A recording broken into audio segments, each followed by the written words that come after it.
നമസ്കാരം. മലയാളി വാർത്ത ഇൻസൈഡിലേക്ക് സ്വാഗതം. നമ്മുടെ തിയേറ്ററുകൾ ചിരിയുടെ പൂരപ്പറമ്പാക്കി മാറ്റിയ ഷാഫി ഇനിയില്ല. ഒത്തിരി ചിരിപ്പിച്ച് അവർ നടന്നു പോകുമ്പോൾ നമുക്ക് വല്ലാത്തൊരു തോന്നൽ, വല്ലാത്തൊരു ശൂന്യത. ഷാഫിക്ക് എന്താണ് സംഭവിച്ചത്? അദ്ദേഹത്തിൻ്റെ അടുത്ത സുഹൃത്തുക്കളുമായി ഞാനിപ്പോൾ സംസാരിച്ചു. നല്ല ആരോഗ്യമുള്ളയാൾ, ചുറുചുറുക്കോടെ ഓടി നടക്കും, കൃത്യമായി എക്സർസൈസൊക്കെ ചെയ്യും. എന്നിട്ടും തലച്ചോറിലെ രക്തസ്രാവം ഷാഫിയുടെ ജീവനെടുത്തു. ഇത്ര പെട്ടെന്ന് ഷാഫി കടന്നു പോകുമെന്ന് നമ്മളൊന്നും കരുതിയില്ല. ജീവിതം ഇങ്ങനെയൊക്കെയാണ്. കോവിഡ് കാലത്തിന് ശേഷം ഇപ്പോൾ ചെറുപ്രായത്തിൽ ഒരുപാട് പേർ നമ്മെ വിട്ടകലുന്നു. സിനിമാ താരങ്ങളും സംവിധായകരുമൊക്കെ ആവുമ്പോൾ പെട്ടെന്ന് കൂടുതൽ ശ്രദ്ധിക്കും. നർമ്മം മൂലധനമാക്കിയ ഒരു കുടുംബത്തിൽപ്പെട്ട 3 പേർ. അവർ 3 പേരും സംവിധായകരായിരുന്നു. സിദ്ദിഖും റാഫിയും പിന്നെ ഷാഫിയും. ഈ പേരുകളിൽ ഏതെങ്കിലും ഒന്ന് തിയേറ്ററിൽ എഴുതി കാണിക്കുമ്പോൾ നിലയ്ക്കാത്ത കയ്യടി. കാരണം അവിടെ ചിരിക്കാൻ ഒരുപാട് വകയുണ്ട് എന്ന് നമുക്കുറപ്പുണ്ട്. റാഫിയും ഷാഫിയും സഹോദരന്മാരാണ്. അവരുടെ അമ്മാവനാണ് സിദ്ദിഖ്. പുല്ലേപ്പടി പിള്ളേരെ നമുക്കിപ്പോഴും നല്ല പരിചയമാണ്. സിദ്ദിഖും ലാലുമൊക്കെ ഉൾപ്പെടുന്ന പുല്ലേപ്പടി പിള്ളേർ. അന്ന് പുല്ലേപ്പടി പിള്ളേരുടെ തകർപ്പൻ കാലമായിരുന്നു കൊച്ചിയിൽ. പുല്ലേപ്പടി പിള്ളേരിൽ നിന്ന് സിദ്ദിഖും ലാലും ചേർന്ന് ഒരു സിനിമ സംവിധാനം ചെയ്തപ്പോൾ അതിന് വലിയ കയ്യടി കേരളത്തിൽ നിന്ന് ലഭിച്ചു. സിദ്ദിഖ് ലാലിനൊപ്പം റാഫിയും മക്കാർട്ടിനും ചേർന്നു. സിദ്ദിഖ് ലാൽ തന്നെയായിരുന്നു അവരുടെ മാതൃക. പിന്നീട് സിനിമാ ലോകത്തെ ഇരട്ടകളായി റാഫി മക്കാർട്ടിൻ മാറുന്നു. രാജസേനൻ ചിത്രങ്ങളുടെ സ്ഥിരം തിരക്കഥയും കഥയുമൊക്കെ റാഫി മക്കാർട്ടിൻ ടീമിൻ്റെ. ഇവരൊക്കെ ഒരുമിച്ച് ചേർന്നപ്പോൾ മലയാള സിനിമയ്ക്ക് അന്ന് ലഭിച്ചത് ഒട്ടനവധി നർമ്മ സിനിമകൾ. സിദ്ദിഖ് ലാൽ, രാജസേനൻ എന്നിവർക്കൊപ്പമൊക്കെ സഹസംവിധായകരായി പ്രവർത്തിച്ച റാഫി മക്കാർട്ടിൻ പിന്നീട് സ്വതന്ത്ര സംവിധായകരായി. നിരവധി ഹിറ്റുകളാണ് അവർ മലയാളത്തിന് സമ്മാനിച്ചത്. പഞ്ചാബി ഹൗസ് പോലുള്ള നിരവധി സിനിമകൾ. റാഫിയുടെ അനിയൻ ഷാഫി, സിദ്ദിഖിന്റെ അതേ ശബ്ദവും ശൈലിയുമൊക്കെ. ഇവരൊക്കെ ചേർത്ത് കൊച്ചിയിലേക്ക് നമ്മുടെ സിനിമാ ലോകം പറിച്ചു നട്ടു. ഈ ബഹുമുഖ പ്രതിഭകളായ സംവിധായകരെ തേടി മലയാളത്തിന്റെ സൂപ്പർ താരങ്ങളൊക്കെ കൊച്ചിയിലേക്ക് തങ്ങളുടെ താമസം മാറ്റുന്നു. മമ്മൂട്ടിയും മോഹൻലാലും മാത്രമല്ല, ദിലീപും കുഞ്ചാക്കോ ബോബനും ജയസൂര്യയും തുടങ്ങി എണ്ണമറ്റ താരങ്ങൾ അങ്ങനെ കൊച്ചിയിൽ തങ്ങളുടെ താമസമുറപ്പിച്ചു. അവരുടെ ലോകത്തെ ചിരികളുടെ അമരക്കാരനായിരുന്നു ഷാഫി. ഷാഫിയുടെ തലവട്ടം കണ്ടാൽ ഈ കൂട്ടുകെട്ടെല്ലാവരും പൊട്ടിച്ചിരിക്കും. സിദ്ദിഖും റാഫിയും ഷാഫിയും പിന്നെ ആ കുടുംബത്തിൽപ്പെട്ട നിരവധി പേരും. ഒരു കാലത്ത് കൊച്ചി പുല്ലേപ്പടിയിലെ കുറുപ്പനുപ്പിൽ തറവാട്ടിൽ എല്ലാവരും ഒന്നിച്ചായിരുന്നു താമസം. അവരുടെ മുഖ്യ ചർച്ചാ വിഷയം സിനിമ തന്നെ. മിമിക്രി ലോകത്തേക്ക് ആദ്യം നടന്നുപോയ സിദ്ദിഖും ലാലുമൊക്കെ. തൊട്ടു പിന്നാലെ റാഫി മക്കാർട്ടിൻ. എന്നാൽ എഴുത്തിലത്ര താല്പര്യമുണ്ടായിരുന്നില്ല ഷാഫിക്ക്. അതുകൊണ്ട് തന്നെ റാഫി മക്കാർട്ടിൻ ടീമിനൊപ്പം ഷാഫിയും കൂടി അങ്ങ് ചേർന്നു. ഈ ചിരിക്കൂട്ടത്തിൽ നിന്ന് 2023 സംവിധായകൻ സിദ്ദിഖ് വിട പറഞ്ഞു. റാഫിയുടെയും ഷാഫിയുടെയും അമ്മയും സിദ്ദിഖും ജ്യേഷ്ഠാനുജന്മാരുടെ മക്കളാണ്.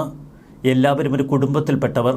അമ്മാവനാണെങ്കിലും റാഫിയും ഷാഫിയുമൊക്കെ സിദ്ദിഖിനെ വിളിച്ചത് അണ്ണ എന്ന്. കൂട്ടുകുടുംബകാലത്തെ വിശേഷങ്ങൾ തന്നെയാണ് പല സിനിമകളിലും നർമ്മരസത്തിന് കൂടുതൽ കരുത്തു പകർന്നത് എന്ന് സിദ്ദിഖ് പിന്നീട് പറഞ്ഞിട്ടുണ്ട്. അന്ന് കൂട്ടുകുടുംബത്തിലെ തമാശകളൊക്കെ സിനിമയിലെ വിശേഷങ്ങളാക്കി പിന്നീട് അവർ മാറ്റി. കുടുംബത്തിൽ ഗൗരവമുള്ള കാര്യങ്ങൾ പോലും അവർ പരസ്പരം അവതരിപ്പിച്ചിരുന്നത് നർമ്മം ചാലിച്ച്. എപ്പോഴും പൊട്ടിച്ചിരികൾ ഉയരുന്ന വലിയ ആൾക്കൂട്ടം. ആൾക്കൂട്ടത്തിൽ നിന്ന് അകന്നു നിൽക്കാൻ ഒരിക്കലും സിദ്ദിഖിനോ റാഫിക്കോ ഷാഫിക്കോ ഒന്നും കഴിയുമായിരുന്നില്ല. അതുകൊണ്ട് തന്നെ എറണാകുളത്തെ അവരുടെ ചങ്ങാതിക്കൂട്ടം ഓരോ ദിവസവും വലിപ്പം വെച്ചുകൊണ്ടിരുന്നു. കുറുപ്പനുപ്പിൽ തറവാട് ഒരു സിനിമാ കമ്പനി പോലെ വളർന്നു. ആ തറവാട്ട് മുറ്റത്തേക്ക് മലയാള സിനിമാ ലോകത്തെ നിരവധി പേരെത്തി. ആ സങ്കടം ഇപ്പോൾ പലരുടെയും പ്രതികരണങ്ങളിൽ വ്യക്തമാണ്. ഷാഫിയുടെ മരണത്തെ തുടർന്ന് നടൻ ദിലീപും മമത മോഹൻദാസുമൊക്കെ കുറിച്ച വരികൾ നമ്മെ ഏറെ വേദനിപ്പിക്കും. മലയാള സിനിമയുടെ ചരിത്രത്തിന്റെ ഭാഗമായി ആ കുടുംബം മാത്രമല്ല, ഇവരൊക്കെ മാറിയിരിക്കുന്നു. അന്ന് കുറുപ്പനുപ്പിൽ തറവാട്ടിലേക്ക് നടന്നെത്തിയവരിൽ സംവിധായകൻ ലാലും കൊച്ചിൻ ഹനീഫയും പിന്നെ മറ്റ് നിരവധി ആളുകളും. MH റഷീദ് എന്നാണ് ഷാഫിയുടെ യഥാർത്ഥ പേര്. റാഫിയുടെയും ഷാഫിയുടെയും പിതാവ് MB ഹംസ മലബാറിൽ നിന്നായിരുന്നു. ചെറുപ്പത്തിൽ കൊച്ചിയിൽ വന്ന അദ്ദേഹം വിവാഹശേഷം കൊച്ചിയിലങ്ങ് സ്ഥിരതാമസമാക്കി. എല്ലാവർക്കും എന്തെങ്കിലുമൊക്കെ കുലത്തൊഴിലുണ്ടല്ലോ കുടുംബത്തിന്. ഞങ്ങളുടെ കുലത്തൊഴിൽ സിനിമയായിരുന്നുവെന്ന് സംവിധായകൻ സിദ്ദിഖ് ഹാസ്യരൂപേണ പലവട്ടം പറഞ്ഞിട്ടുണ്ട്. പിന്നീട് കൂട്ടുകുടുംബത്തിൽ നിന്ന് എല്ലാവരും പിരിഞ്ഞപ്പോൾ ഷാഫി നേരെ എളമക്കരയിലേക്ക്. ഷാഫിയുടെ പിതാവിന് ക്രോംപ്ടൺ ഗ്രീവ്സിലായിരുന്നു ജോലി. അമ്മ തയ്യൽ. ഇടയ്ക്ക് പിതാവിന്റെ ജോലി പോയി. മാതാവ് നബീസ് ഉമ്മയുടെ തയ്യൽ ജോലി കൊണ്ട് മാത്രം ജീവിതം മുന്നോട്ടു പോകില്ല എന്ന് ഷാഫിയും റാഫിയും ഒക്കെ മനസ്സിലാക്കി. 10ാം ക്ലാസ് കഴിഞ്ഞതോടെ അവർ ഇരുവരും ജോലിക്ക് പോയി തുടങ്ങി. ഇടയ്ക്ക് മിമിക്സ് പരേഡ്. മിമിക്സ് പരേഡ് കൂടുതലായപ്പോൾ ജോലി നഷ്ടപ്പെടുമെന്ന ഘട്ടം. ഒടുവിൽ ബാഗ് നിർമ്മിക്കുന്ന അമ്മാവന്റെ കമ്പനിയിൽ ജോലി ചെയ്തിരുന്ന ഷാഫിയുടെ വരുമാനം മാത്രമായി കുടുംബത്തിന്റെ ഏക ആശ്രയം. സ്വന്തമായി ക്യാമറയുള്ള ഒരാൾ ആ പ്രദേശത്തുണ്ട് എന്ന് സുഹൃത്ത് ടൈറ്റസ് ഷാഫിയോട് പറയുന്നു. അങ്ങനെ ഷാഫിയുടെ അടുത്തേക്ക് ഒരു സുഹൃത്തിനെ അയാൾ കൊണ്ടുവരുന്നു.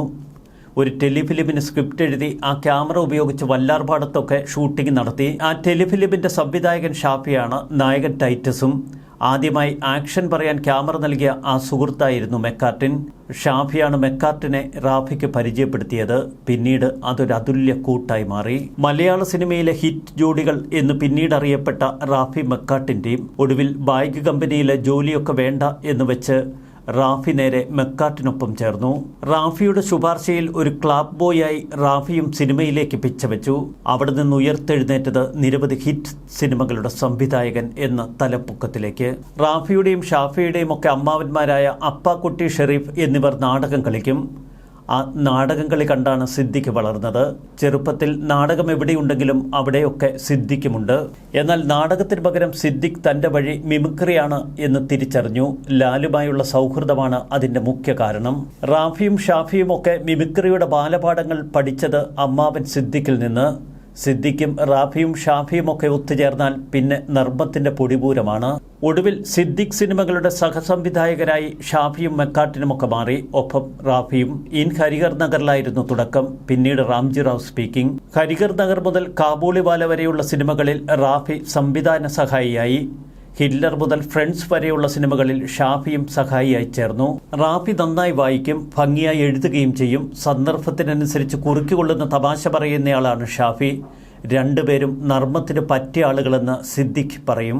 കലാബോധം രക്തത്തിലലിഞ്ഞവനെന്നാണ് പൊതുവെ ഷാഫിയെക്കുറിച്ച് കൂട്ടുകാർ പറയുന്നത്.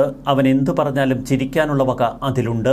ഇൻബോൺ ടാലന്റ് എന്നൊക്കെ കൃത്യമായി വിശേഷിപ്പിക്കാൻ കഴിയും ഷാഫിയുടെ ആ സംവിധാന ശൈലിയെ. സാമ്പത്തികമായി ഏറെ പിന്നോക്കം നിൽക്കുന്ന ഒരു കുടുംബത്തിൽ നിന്ന് മലയാള സിനിമയുടെ തലപ്പൊക്കത്തിലേക്ക് ഉയർന്നു വന്ന 3 സംവിധായകർ. അവരായിരുന്നു ഒരു കാലഘട്ടം മുഴുവൻ മലയാള സിനിമയെ നിയന്ത്രിച്ചത്. താൻ തിരക്കഥ എഴുതിയ രാജസേനൻ സിനിമകളിൽ ഷാഫിയെ സഹസംവിധായകനാക്കി നിർത്താൻ റാഫി നിർദ്ദേശിച്ചു. അത് രാജസേനൊരു വലിയ മുതൽക്കൂട്ടായി. സിനിമയുടെ ബാലപാഠങ്ങൾ ഹൃദയസ്ഥമാക്കി കൃത്യമായ അളവുകോൽ പഠിച്ചെടുത്താണ് പിന്നീട് ഷാഫി സംവിധാന ലോകത്തേക്ക് തിരിഞ്ഞത്. ഷാഫി എന്ന സംവിധായകനെ വിശ്വസിച്ച് ഒരു പ്രൊഡ്യൂസർ പണമിറക്കണം. ഒപ്പം ഷാഫിയുടെ സിനിമയിൽ അഭിനയിക്കാൻ തലമുതിർന്ന നായകനും നായികയുമൊക്കെ തയ്യാറാകണം. അവിടെയും റാഫി മെക്കാർട്ടിൻ തുണയായി. റാഫിയുടെ അനുജനെന്ന മേൽവിലാസം തന്നെയായിരുന്നു പെട്ടെന്ന് മലയാള സിനിമയിൽ തലയെടുപ്പോടെ വളർന്നു വരാൻ ഷാഫിക്ക് സഹായമായത്. ആദ്യ പടത്തിന്റെ ഹിറ്റ് ചാർട്ടിൽ ഇടം പിടിച്ചതോടെ ഷാഫി മലയാള സിനിമാ ലോകത്ത് അങ്ങനെ പുതിയ പേര് എഴുതി ചേർത്തു. നന്നായി പണിയറിയാവുന്നവൻ എന്നാണ് സിനിമാ ലോകത്തുള്ളവർ ഷാഫിയെ വിശേഷിപ്പിക്കുന്നത്. തുടക്കത്തിൽ റാഫി മെക്കാർട്ടിന്റെ തിരക്കഥയും എല്ലാ സഹായങ്ങളും ഷാഫിക്ക് കിട്ടി. എന്നാൽ പിന്നീട് ഷാഫി ഒരു സ്വതന്ത്ര സംവിധായകനും സ്വതന്ത്ര ശൈലിയും ഉടമയുമായി.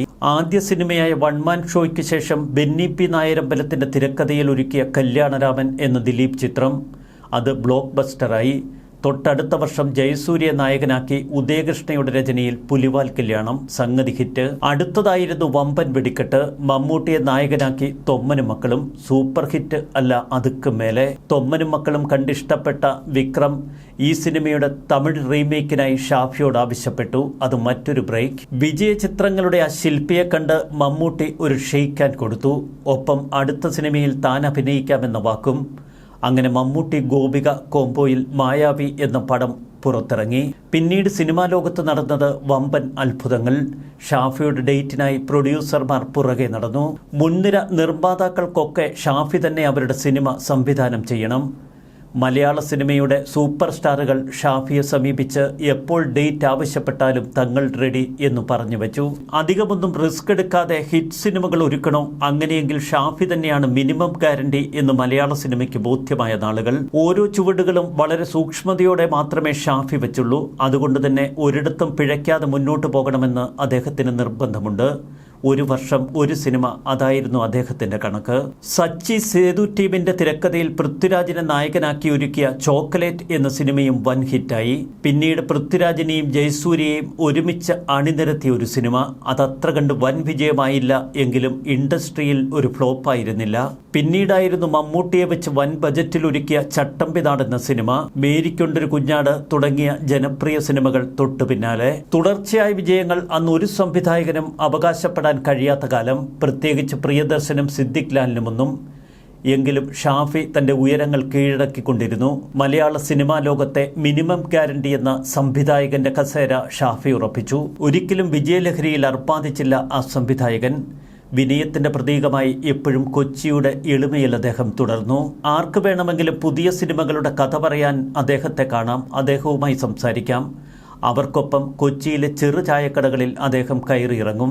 അത്യാഗ്രഹവും അതിമോഹവുമില്ല, വലിയ ആഡംബരപ്രഭവുമില്ല. അതുകൊണ്ട് തന്നെ സാധാരണക്കാരുടെ പ്രിയപ്പെട്ട സംവിധായകനായി ഷാഫി തുടർന്നു. ഷാഫി എന്ന സംവിധായകനെ കൊത്തിക്കൊണ്ടുപോകാൻ നിർമ്മാതാക്കൾ ക്യൂ നിന്നിട്ടും അദ്ദേഹത്തിന് മത്തുപിടിച്ചില്ല, അഹങ്കരിച്ചില്ല. പണത്തിന് പിന്നാലെ അദ്ദേഹം പാഞ്ഞു നടന്നില്ല. വലിയ വലിയ ഹിറ്റ് സിനിമകൾ ഒരുക്കിയ അദ്ദേഹത്തിന് എപ്പോൾ വേണമെങ്കിലും ഒരു നിർമ്മാതാവിൻ്റെ കുപ്പായം എടുത്തണിയാമായിരുന്നു. എല്ലാ നായക നടന്മാരും നായിക നടിമാരുമൊക്കെ അദ്ദേഹത്തിന് ബ്ലാങ്ക് ചെക്കിൽ അഭിനയിക്കാൻ ചാൻസ് കൊടുക്കുമായിരുന്നു. ഷാഫി ഒരിക്കൽ പറഞ്ഞു, സിനിമയിൽ ആരുടെയും വിജയം ശാശ്വതമല്ല. ശശികുമാർ സാറും IV ശശി സാറും അടക്കമുള്ള ലെജൻഡുകൾക്ക് പോലും ഒരു ഘട്ടത്തിൽ ഫ്ലോപ്പുകൾ ഉണ്ടായി. 25 വർഷക്കാലത്തെ ഷാഫിയുടെ കരിയറിൽ അദ്ദേഹം 2 സിനിമകൾ ചെയ്തത് 2 വർഷങ്ങളിൽ, 2007-ലും 2011-ലും. 2007-ൽ ചെയ്ത മായാവിയും ചോക്ലേറ്റും ഒരുപോലെ ഹിറ്റ് സിനിമകളായി. എന്നാൽ 2011-ൽ ജയറാം നായകനായ മേക്കപ്പ് മാൻ ഹിറ്റായി. പക്ഷേ മമ്മൂട്ടി നായകനായ വെനീസിലെ വ്യാപാരി അത്ര കണ്ട് ശോഭിച്ചില്ല. 18 സിനിമകൾ, അതിൽ ചിലത് ചരിത്ര വിജയം. അതാണ് ഷാഫി എന്ന സംവിധായകന്റെ കരുത്ത്. ചിരിക്കുന്ന മുഖങ്ങളോടെ തിയേറ്ററുകളിൽ തന്റെ സിനിമ കണ്ട് പ്രേക്ഷകർ ഇറങ്ങി വരണമെന്ന് മാത്രമാണ് അദ്ദേഹം ആഗ്രഹിച്ചത്. നിർമ്മാതാവിന് ഒരിക്കലും കൈ പൊള്ളരുത്. തന്നെ വിശ്വസിച്ച് പണമേൽപ്പിക്കുന്ന നിർമ്മാതാവിനോട് കൂറ് പുലർത്തണം. അവസാനം വരെ അദ്ദേഹം അത് പാലിച്ചു. എന്നാൽ പ്രേക്ഷകർ ഷാഫി എന്ന സംവിധായകനെ ഓർക്കുന്നത് മറ്റു ചില കഥാപാത്രങ്ങളുടെ പേരിലാണ്. ഭ്രാന്തൻ ഭാസ്കരൻ, മിസ്റ്റർ പൂജിക്കര, മണവാളൻ, കണ്ണൻ സ്രാങ്ക്, ദശമൂലം ദാമു, രാജാക്കണ്ണ് അഥവാ അടിമക്കണ്ണ്, ഇവരെയൊന്നും നമ്മൾ മറക്കില്ല. നിത്യജീവിതത്തിൽ ഇവരെ ഓർക്കാത്ത, ഇവരുടെ തമാശകൾ ഓർത്ത് ചിരിക്കാത്ത, ഇവരുടെ ഡയലോഗുകൾ പറയാത്ത എത്ര മലയാളികളുണ്ട് ഈ കേരളത്തിൽ? എന്തിനോ വേണ്ടി തിളയ്ക്കുന്ന സാമ്പാർ എന്ന് പറയാത്തവർ ആരെങ്കിലുമുണ്ടോ? ഈ കഥാപാത്രങ്ങളെയൊക്കെ നമ്മുടെ ഇടയിൽ സൃഷ്ടിച്ച് അവർക്ക് ജീവൻ നൽകി നമുക്കൊപ്പം ജീവിപ്പിച്ച ആ സംവിധായകൻ ഇന്ന് നമുക്കൊപ്പമില്ല. ശരിക്കും ഒരു ജനപ്രിയ സംവിധായകനെയാണ് നമുക്ക് നഷ്ടമായിരിക്കുന്നത്. ഷാഫിയുടെ മരണത്തിൽ ഹൃദയം തകർന്നുപോയി എന്നാണ് മമതാ മോഹൻദാസ് സമൂഹ മാധ്യമങ്ങളിൽ കുറിച്ചത്. 2022-ന് ശേഷം ഷാഫി സിനിമകളൊന്നും സംവിധാനം ചെയ്തിരുന്നില്ല. റാഫി മെക്കാട്ടിൻ ടീമിന്റെ ഹലോ എന്ന സിനിമയും സ്വന്തം ഹിറ്റുകളിലൊന്നായ മായാവിയും ചേർത്ത് ഹലോ മായാവി എന്ന സിനിമയുടെ പിന്നാലെയായിരുന്നു ഏറെക്കാലം ഷാഫി. ഈ സിനിമയിൽ മമ്മൂട്ടിയെയും മോഹൻലാലിനെയും ഒരുപോലെ നായകരാക്കാനുള്ള ഓട്ടത്തിലായിരുന്നു ഇടക്കാലത്ത് ഷാഫി. എന്നാൽ ചിലർ പാരവെച്ചുവെന്ന് ഷാഫി തന്നെ പറഞ്ഞിട്ടുണ്ട്. കൊച്ചിയിലെ സ്വകാര്യ ആശുപത്രിയിലായിരുന്നു അദ്ദേഹത്തിന്റെ അന്ത്യം. മൃതദേഹം ഇന്ന് പുലർച്ചെയോടെ കൊച്ചിയിലെ വീട്ടിലെത്തിച്ചു. വെറുതെ ഒരു തവണ കണ്ട് ചിരിച്ച് മറക്കാനുള്ളവരായിരുന്നില്ല ഷാഫിയുടെ പല കഥാപാത്രങ്ങളും. ശാരീരികമായ കരുത്തുണ്ടെന്ന് വിശ്വസിച്ച് ഏത് ടാസ്കും ഒറ്റയ്ക്ക് ഏറ്റെടുത്ത് എപ്പോഴും പരാജയപ്പെടുന്ന മിസ്റ്റർ പൂജിക്കര, കല്യാണരാമനിലെ ആ കഥാപാത്രത്തെ നമ്മൾ എങ്ങനെ മറക്കും? നാക്കിൻ്റെ ബലത്തിൽ മാത്രം ജീവിക്കുന്ന ആ സ്രാങ്കിനെ നമുക്ക് മറക്കാൻ കഴിയുമോ? മായാവിയിലെ മമ്മൂട്ടിക്കൊപ്പം അങ്ങനെ സലീം കുമാറും നമ്മുടെ ഹൃദയത്തിൽ ഇടം പിടിച്ചു. ഭയം അനുഭവിച്ച് ചിരിവിതറിയ ദശമൂലം ദാമു, ഫൈനാൻഷ്യറായ മണവാളനെ നമുക്ക് മറക്കാൻ കഴിയുമോ? കാലം മുന്നോട്ട് പോയപ്പോൾ അതത് സിനിമയിലെ നായകന്മാരെക്കാൾ ജനം ആഘോഷിച്ചത് ഇത്തരം കഥാപാത്രങ്ങളെയാണ്. അതുതന്നെയാണ് ഒരു സംവിധായകന്റെ വിജയം. ഷാഫിയുടെ സിനിമകളിൽ മുഴുവൻ സിനിമയല്ല, എപ്പിസോഡ് വൈസ് എടുത്താലും ആ ഭാഗങ്ങളൊക്കെ ആഘോഷിക്കപ്പെട്ടു.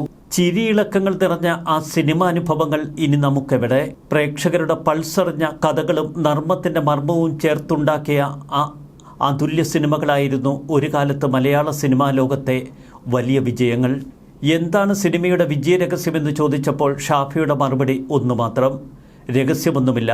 ഒരു സിനിമയെക്കുറിച്ച് ആലോചിക്കുമ്പോൾ തന്നെ റേഷനരിയുടെ കാര്യം ഓർമ്മ വരും. 10 കൊല്ലം ദാരിദ്ര്യം കൊണ്ട് തുടർച്ചയായി റേഷനരി കഴിച്ചാണ് വളർന്നത്. ഒരു കഥ ആലോചിക്കുമ്പോൾ റേഷനരിയിലെ കല്ല് മനസ്സിൽ കിടന്ന് കടിക്കും. വീണ്ടും ആ ദാരിദ്ര്യത്തിലേക്ക് പോകാതിരിക്കാൻ അത്യന്തം കഠിനമായി അധ്വാനം ചെയ്യും. അതുമാത്രമാണ് എൻ്റെ വിജയത്തിൻ്റെ രഹസ്യം. അതുതന്നെയാണ് ഈ സിനിമകളുടെ വിജയം. മലയാള സിനിമ തമാശപ്പടങ്ങളുടെ ക്ഷാമത്തെക്കുറിച്ച് ചർച്ച ചെയ്യുന്ന അതേ കാലഘട്ടത്തിൽ ഷാഫി നമ്മെ വിട്ടുപിരിഞ്ഞുപോയി. അദ്ദേഹം പറഞ്ഞ വാക്കുകൾ നമുക്കൊപ്പമുണ്ട്. കഠിനാധ്വാനം അതുമാത്രമാണ് ഓരോ സിനിമയുടെയും വിജയമന്ത്രം. ന്യൂസ് ഡെസ്ക് മലയാളി വാർത്ത ഇൻസൈറ്റ്.